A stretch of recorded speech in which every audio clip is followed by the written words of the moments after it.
Hello there. Thank you so much for joining me for this continued reading of Understood Betsy, the charming, quaint children's novel by American author Dorothy Canfield Fisher.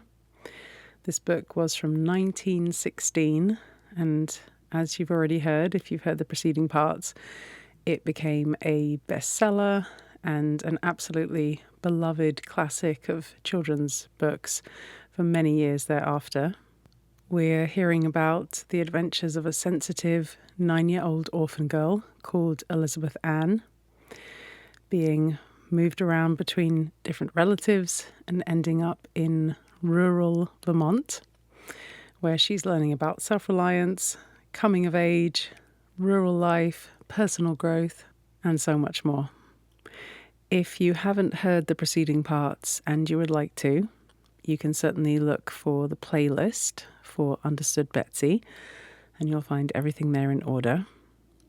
But for now, let's just take a moment here to have a nice, deep exhale.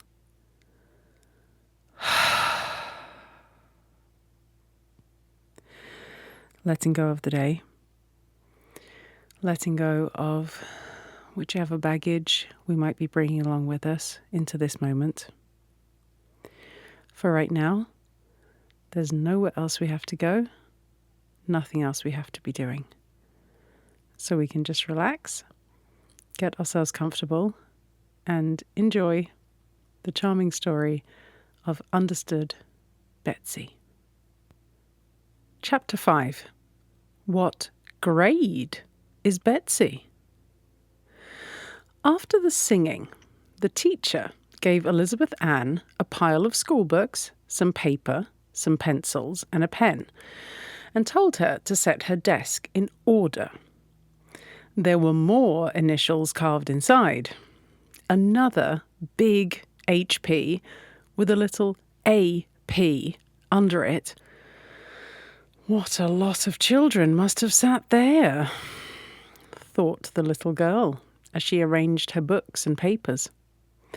As she shut down the lid, the teacher finished giving some instructions to 3 or 4 little ones and said, "Betsy and Ralph and Ellen, bring your reading books up here." Betsy sighed, took out her 3rd grade reader and went with the other 2 up to the battered old bench near the teacher's desk. She knew all about reading lessons, and she hated them. Although she loved to read, but reading lessons. You sat with your book open, some reading that you could do with your eyes shut. It was so easy. And you waited and waited and waited while your classmates slowly stumbled along, reading aloud a sentence or 2 apiece, until your turn came to stand up and read your sentence or 2, which by that time sounded just like nonsense because you'd read it over and over so many times to yourself before your chance came.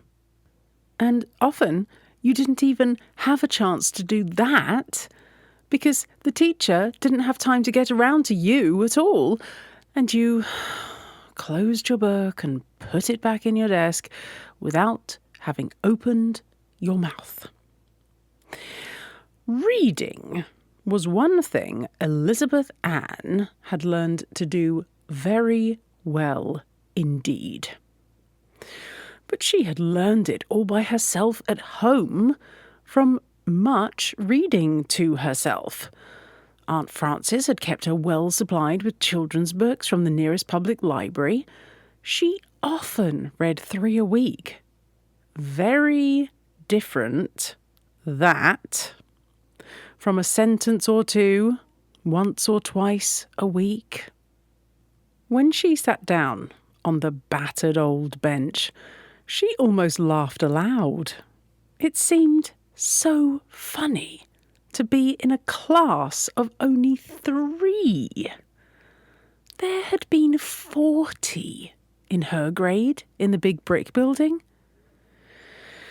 She sat in the middle, the little girl whom the teacher had called Ellen on one side and Ralph on the other. Ellen was very pretty, with fair hair smoothly braided in two little pigtails, sweet blue eyes, and a clean blue and white gingham dress.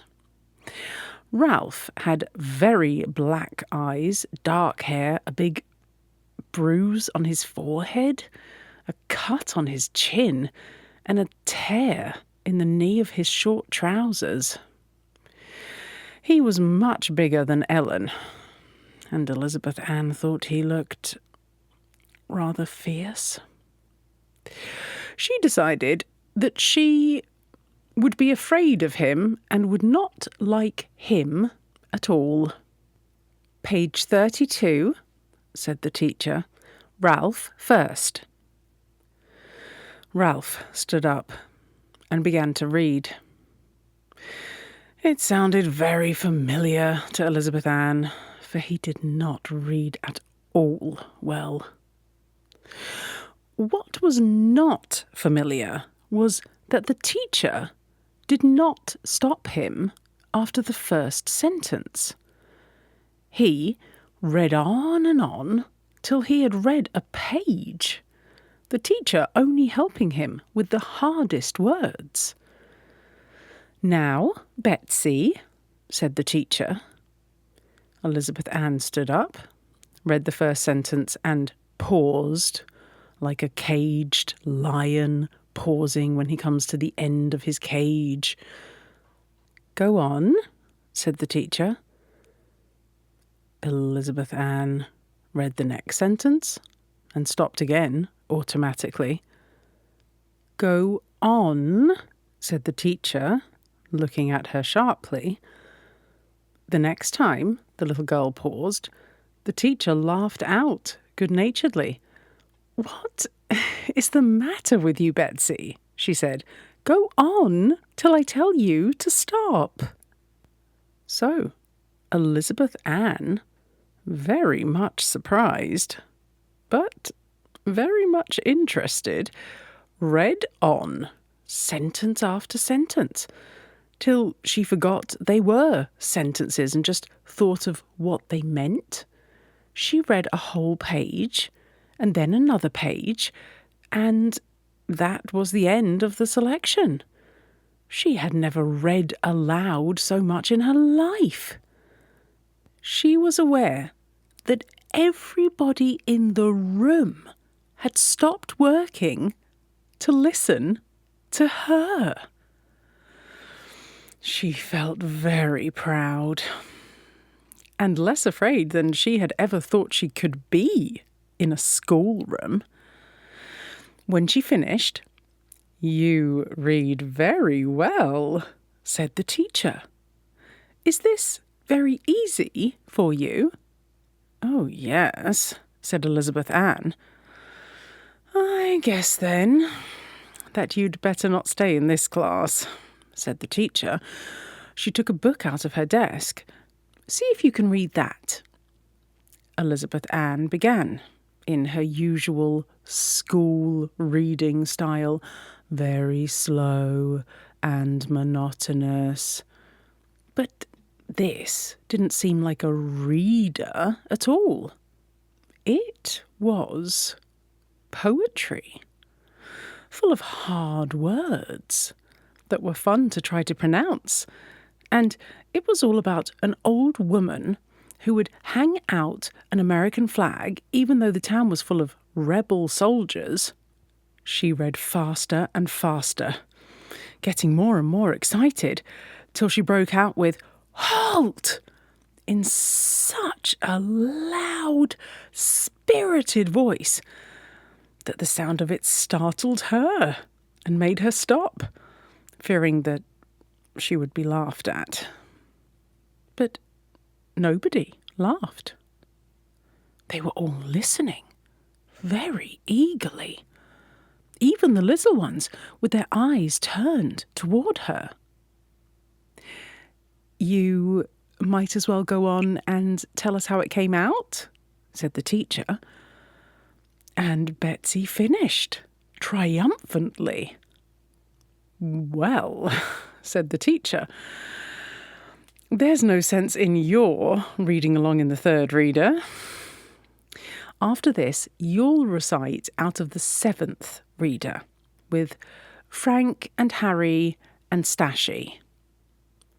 Elizabeth Ann could not believe her ears. To be jumped 4 grades in that casual way, it wasn't possible. She at once thought, however, of something that would prevent it entirely. And while Ellen was reading her page in a slow, careful little voice,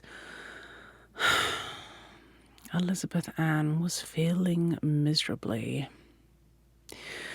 That she must explain to the teacher why she couldn't read with the 7th grade children. Oh, how she wished she could. When they stood up to go back to their seats, she hesitated, hung her head, and looked very unhappy. "Did you want to say something to me?" asked the teacher, pausing with a bit of chalk in her hand. The little girl went up to her desk and said what she knew it was her duty to confess. "I can't be allowed to read in the 7th reader. I don't write a bit well, and I never get the mental number work right. I couldn't do anything with 7th grade arithmetic."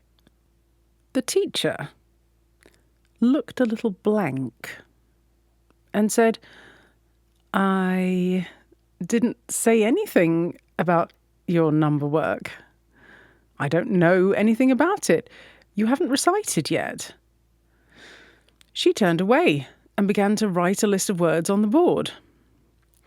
"Betsy, Ralph, and Ellen study their spelling," she said. "You, little ones, come up for your reading."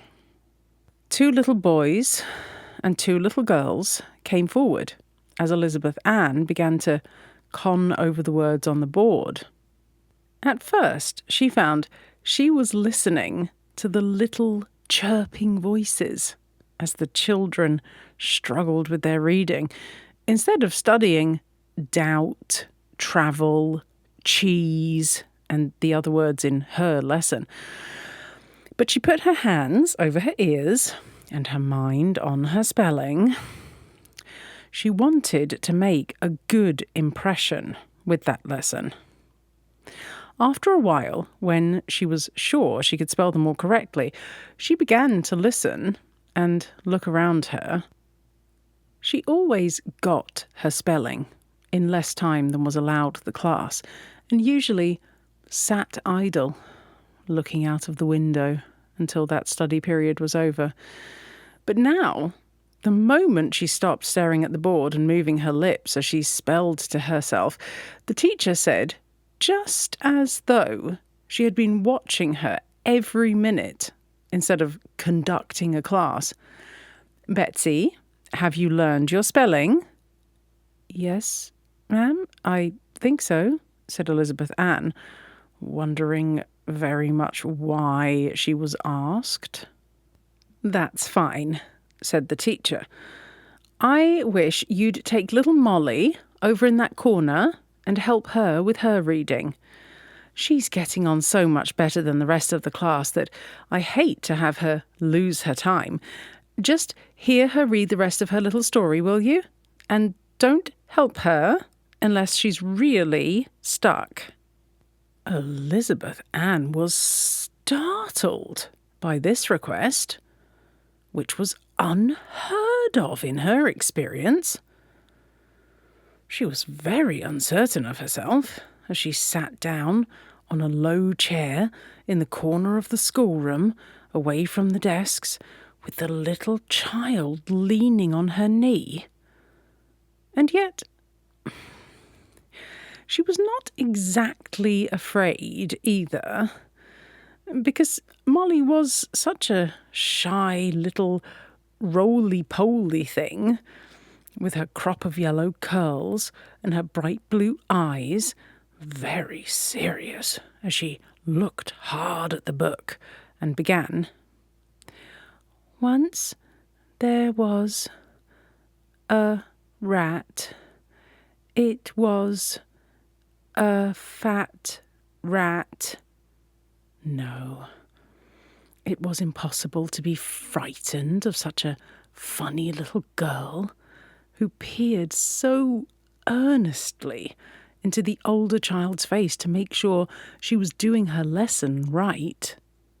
Elizabeth Ann had never had anything to do with children younger than herself, and she felt very pleased and important to have anybody look up to her. She put her arm around Molly's square, warm, fat little body and gave her a squeeze. Molly snuggled up closer, and the two children put their heads together over the printed page. Elizabeth Ann correcting Molly very gently indeed when she made a mistake, and waiting patiently when she hesitated.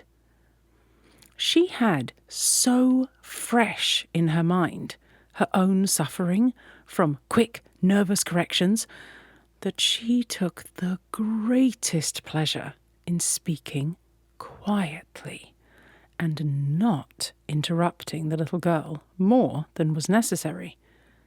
It was fun to teach, lots of fun. She was surprised when the teacher said, "Well, Betsy, how did Molly do?" "Oh, is the time up?" said Elizabeth Ann. "Why, she does beautifully, I think, for such a little thing." "Do you suppose," said the teacher thoughtfully, just as though Betsy were a grown-up person, "do you suppose she could go into the second reader with Eliza? There's no use keeping her in the first if she's ready to go on." Elizabeth Ann's head whirled with this second light-handed juggling with the sacred distinction between the grades. In the big brick schoolhouse, nobody ever went into another grade except at the beginning of a new year, after you'd passed a lot of examinations. She had not known that anybody could do anything else. The idea that everybody took a year to a grade, no matter what, was so fixed in her mind that she felt as though the teacher had said, "How would you like to stop being 9 years old and be 12 instead? And don't you think Molly would better be 8 instead of 6? However, just then her class in arithmetic was called, so that she had no more time to be puzzled. She came forward with Ralph and Ellen again, very low in her mind. She hated arithmetic with all her might, and she really didn't understand a thing about it. By long experience, she had learned to read her teachers' faces very accurately, and she guessed by their expression whether the answer she gave was the right one. And that was the only way she could tell. You never heard of any other child who did that, did you?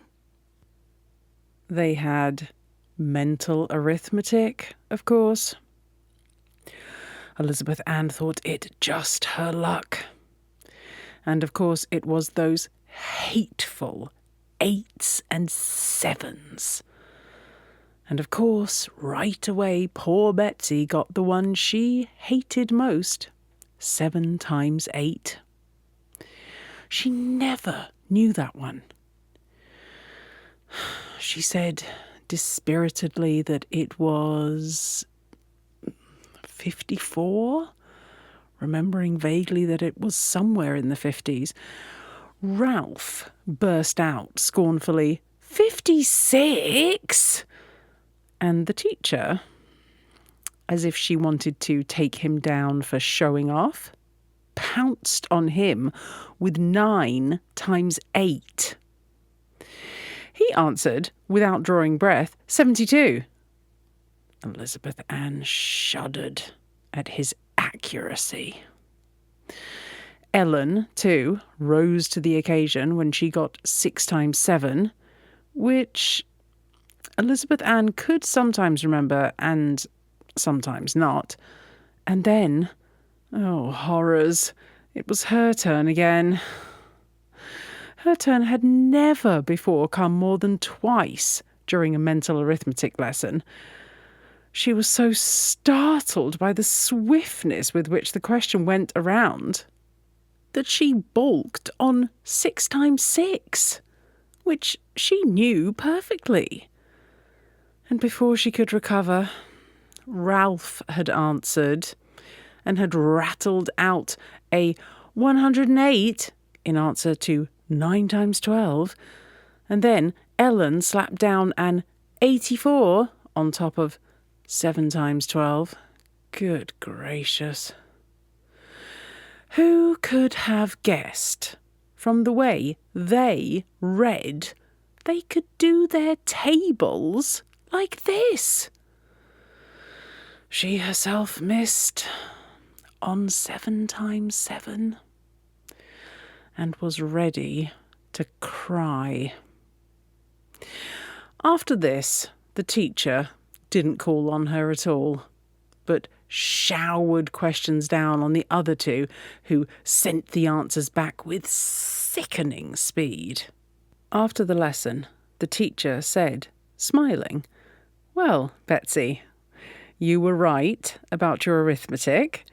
I guess you'd better recite with Eliza for a while. She's doing 2nd grade work. I shouldn't be surprised if, after a good review with her, you'd be able to go on with your 3rd grade work." Elizabeth Ann fell back on the bench with her mouth open. She felt really dizzy. What crazy things, the teacher said. She felt as though she was being pulled limb from limb. "What's the matter?" asked the teacher, seeing her bewildered face. Why, said Elizabeth Ann, "I don't know what I am at all. If I'm 2nd grade arithmetic and 7th grade reading and 3rd grade spelling, what grade am I?" The teacher laughed at the turn of her phrase. "You aren't any grade at all. No matter where you are in school, you're just yourself, aren't you? What difference does it make what grade you're in? And what's the use of your reading little baby things too easy for you just because you don't know your multiplication table?" "Well, for goodness sakes," ejaculated Elizabeth Ann, feeling very much as though somebody had stood her suddenly on her head. "Why, what's the matter?" asked the teacher again. This time, Elizabeth Ann didn't answer. because she herself didn't know what the matter was. But I do, and I'll tell you. The matter was that never before had she known what she was doing in school. She had always thought she was there to pass from one grade to another. And she was ever so startled to get a little glimpse of the fact that she was there to learn how to read and write and cipher and generally use her mind so she could take care of herself when she came to be grown up. Of course, she didn't really know that till she did come to be grown up, but she had her first dim notion of it in that moment. And it made her feel the way you do when you're learning to skate and somebody pulls away the chair you've been leaning on and says, "Now, go it alone." The teacher waited a minute, and then, when Elizabeth Ann didn't say anything more, she rang a little bell.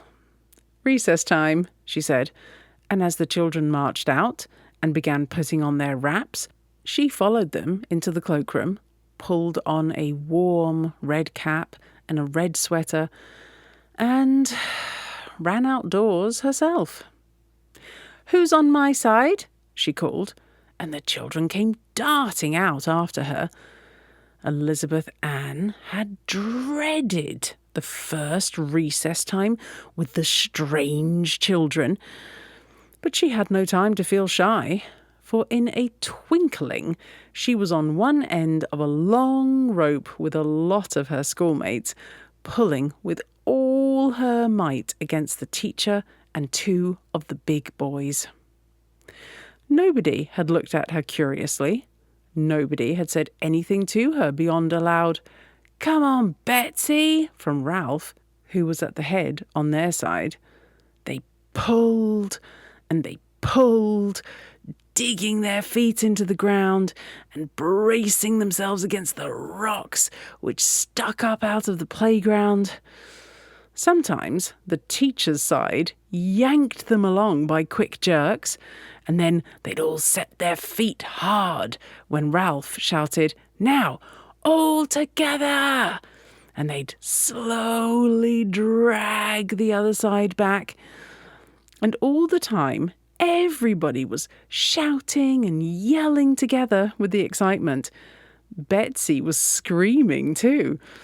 And when a wagon passing by stopped and a big, broad-shouldered farmer jumped down, laughing, put the end of the rope over his shoulder and just walked off with the whole lot of them till he had pulled them clear off their feet.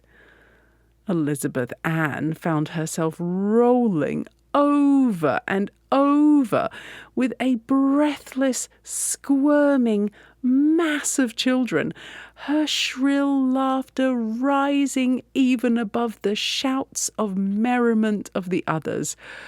She laughed so she could hardly get up on her feet again. It was such an unexpected ending to the contest. The big farmer was laughing too. "You ain't so smart as you think you are you?" He jeered at them good-naturedly. Then he started, yelling, "Whoa there!" to his horses, which had begun to walk on. He had to run after them with all his might, and just climbed into the back of the wagon and grabbed the reins the very moment they broke into a trot. The children laughed, and Ralph shouted after him, "Hi there, Uncle Nate. Who's not so smart as he thinks he is now?" He turned to the little girls near him. "They most got away from him that time," he said. "He's awful foolish about leaving them standing while he's funning or something. He thinks he's awful funny anyhow." Some day they'll run away on him, and then where'll he be? Elizabeth Ann was thinking to herself that this was one of the queerest things that had happened to her, even in this queer place. Never, why, never once had any grown-up passing the playground of the big brick building dreamed of such a thing as stopping for a minute to play. They never even looked at the children, any more than if they were in another world. In fact, she had felt the school was in another world. "Ralph, it's your turn to get the water," said the teacher, handing him a pail. "Want to go along?" said Ralph gruffly to Ellen and Betsy. He led the way, and the little girls walked after him. Now that she was out of a crowd, Elizabeth Ann felt all her shyness come down on her like a black cloud, drying up her mouth and turning her hands and feet cold as ice. Into one of these cold hands, she felt small, warm fingers slide. She looked down, and there was little Molly trotting by her side, turning her blue eyes up trustfully. "Teacher says I can go with you if you'll take care of me," she said. "She never lets us first graders go without somebody bigger to help us over the log." As she spoke, they came to a small, clear, swift brook, crossed by a big white birch log.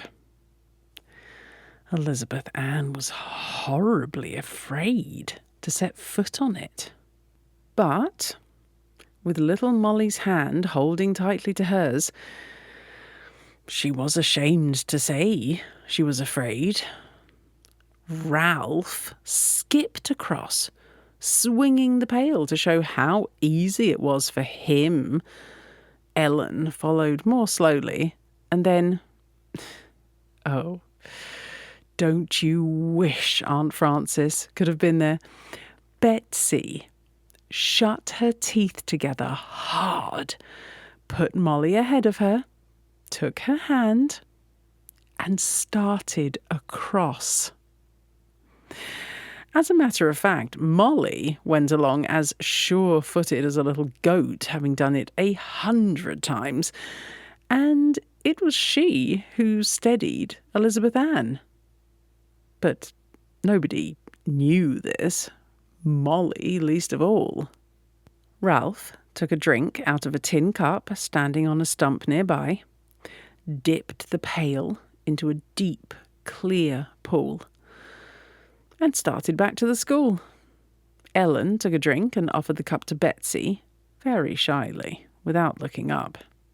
After they had all three had a drink, they stood there for a moment, much embarrassed.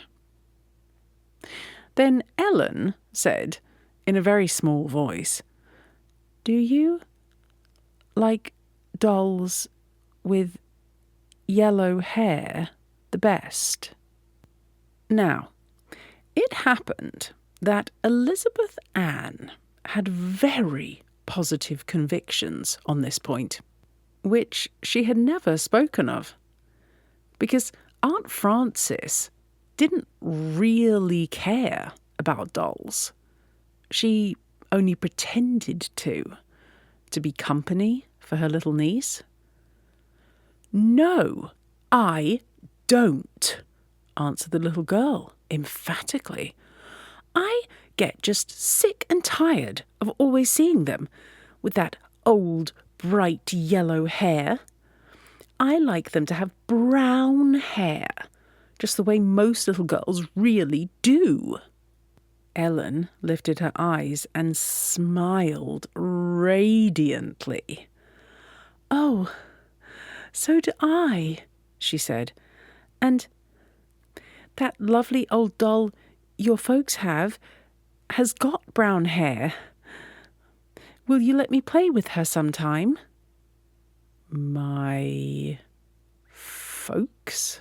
said Elizabeth Ann blankly. "Why, yes.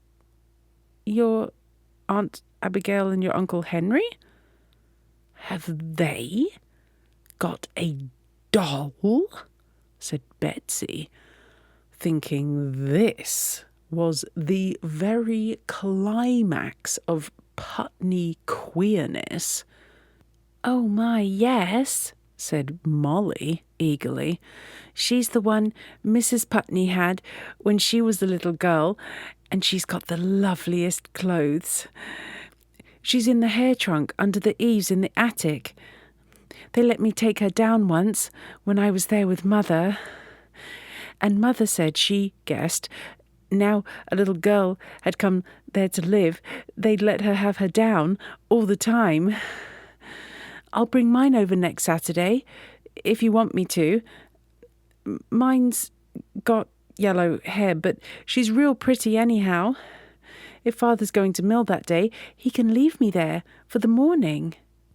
Elizabeth Ann had not understood more than one word in 5 of this. But just then the school bell rang and they went back, little Molly helping Elizabeth Ann over the log and thinking she was being helped as before. They ran along to the little building, and there I'm going to leave them, because I think I've told enough about their school for one while. It was only a poor, rough little district school anyway, that no superintendent of schools would have looked at for a minute, except to sniff.